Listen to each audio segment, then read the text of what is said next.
Donald Trump's decision to go it alone with rapid-fire announcements on healthcare and Iran reflects his boiling frustration with the limits of presidential power, analysts say. The U.S. president made a brazen move on Thursday night to halt payments to insurers under Barack Obama's healthcare law. Democrats accused him of a temper tantrum and spiteful attempt to sabotage legislation he promised but failed to replace. Less than 24 hours later, he condemned the fanatical government of Iran as he decertified his predecessor's nuclear deal, defying his own cabinet and disquieting European allies. The 1-2 punch showed Trump straining to assail Obama's legacy but stopping short of terminating either the Affordable Care Act, known as Obamacare, or the Iran nuclear accord. Both are back in the hands of Congress, a source of constant exasperation for the property tycoon-turned-novice politician, who finds himself isolated and lashing out. The Congress has been frustrating to him, John Kelly, the White House chief of staff, told reporters on Thursday.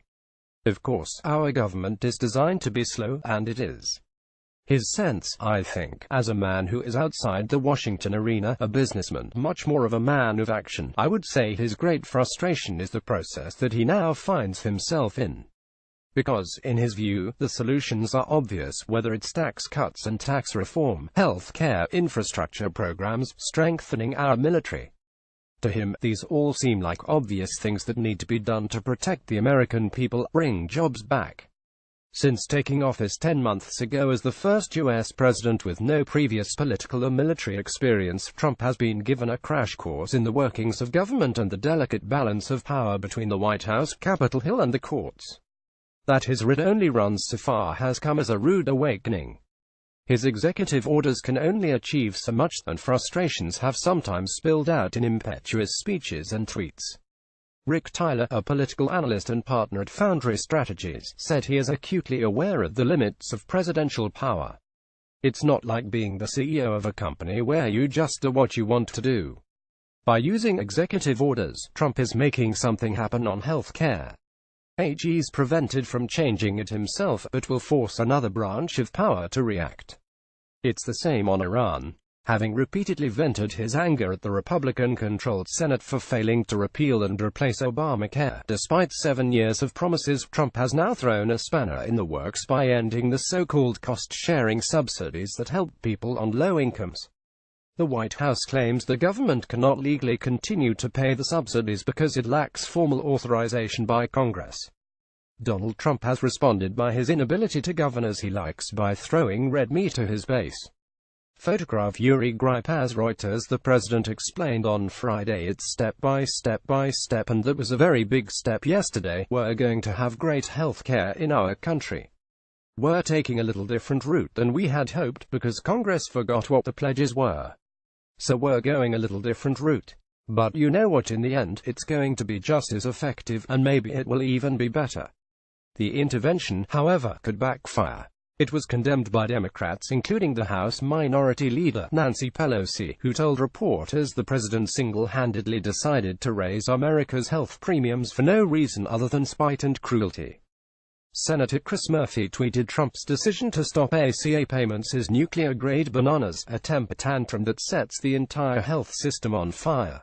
My God. Doctors' groups also warned of dramatic, if not catastrophic, increases in premiums across the country and millions of Americans losing coverage. 19 states plan to. Trump has previously blamed the lack of health care fixes on Obama or Congress, but he risks being held personally responsible for cutting the system off at the knees. Robert Shrum, a Democratic consultant, said the health care thing is madness in both policy and politics. He's willful, he's angry, he's clearly lashing out. He was better off leaving health care to Lamar Alexander and Patty Murray, the senators working on a bipartisan deal. Trump's decision to stop ACA payments is nuclear-grade bananas that sets the entire health system on fire.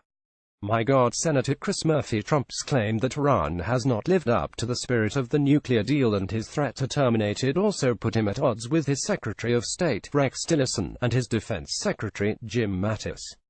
The Israeli Prime Minister, Benjamin Netanyahu, said he welcomed what he called a courageous decision, but the leaders of Britain, France and Germany said they stood committed to the agreement. Evan McMullin, a former CIA operative and independent presidential candidate, wrote via email, "I think the president's actions on healthcare and Iran are the latest examples of his standing political strategy, which is to throw red meat to his base in order to maintain his base as evidence of his unfitness and inability to govern mounts. If anything, his use of this tactic seems to be accelerating as it becomes increasingly clear, even to some of his closest friends and political allies, that he is failing." This acceleration coincides with reports of a darkening in Trump's mood. A report in Vanity Fair magazine, citing two sources, claimed he had vented to his longtime security chief, Keith Schiller, "I hate everyone in the White House. There are a few exceptions, but I hate them." The journalist Gabriel Sherman also wrote that several people close to the president told him that Trump was unstable, losing a step and unraveling. Such concerns appear to be reaching a critical mass. NBC News reported that Tillerson had referred to Trump as a moron. The president insisted the story was false, but challenged Tillerson to an IQ contest. Senator Bob Corker set off a political firestorm when he responded to tweeted attacks by Trump.